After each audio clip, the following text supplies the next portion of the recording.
Another day, another basketball stories na naman ang pagkukwentuhan natin. At ngayon nga ay pag-uusapan natin ang balitang paglipat ng Memphis Grizzlies at Minnesota Timberwolves sa Eastern Conference at ang balitang pagbabalik ni Stephen Curry sa Golden State Warriors. Ayon nga po sa binulgar na balita ng NBA insider na si Shams Charania ng ESPN, pagbobotohan na nga po ng mga team sa liga kung papayag sila sa buong expansion team na Las Vegas at Seattle. At kung sakali man nga po na matuloy ito ay aabot na nga po sa 32 ang kabuang teams sa NBA.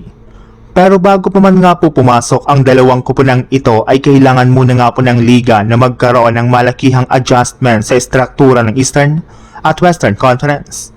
Since nga po parehong West team ang Las Vegas at ang Seattle, ay mapipilitan nga po ang NBA na magtanggal ng dalawang kupunan sa West at ilipat ang mga ito sa Eastern Conference.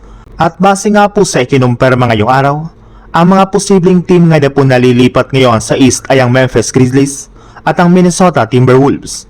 Dahil nga po sa geography ng dalawang ito ay hindi nga po sila mahihirapan na bumiyahe sa mga kalapit nilang lugar sa Eastern Conference.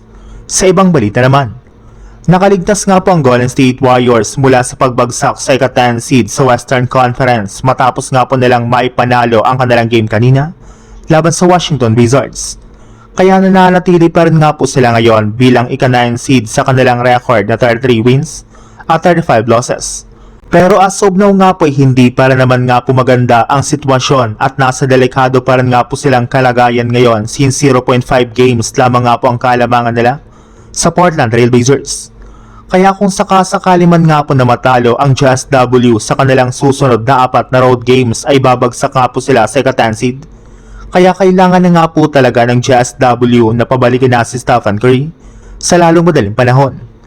Pero ayon na rin naman nga po sa pinakahuling inilabas na balita ni Coach Steve Kerr, nakasama nga na po nila ngayon si Stephen Curry sa kanilang road trip gayong kasalukuyan na rin naman nga pong nasa maayos na kalagayan si Stephen Curry since nakakapag-workout rin naman nga po ito.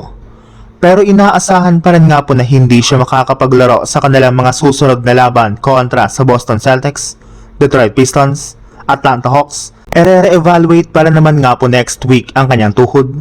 At kung sakali man nga po na wala nang mangyaring aberya ay posible nga po na makapaglaro at makabalik na itong muli sa kanilang lineup sa darating na March 26 laban sa Brooklyn Nets sa pagbabalik nila si Jay Sander.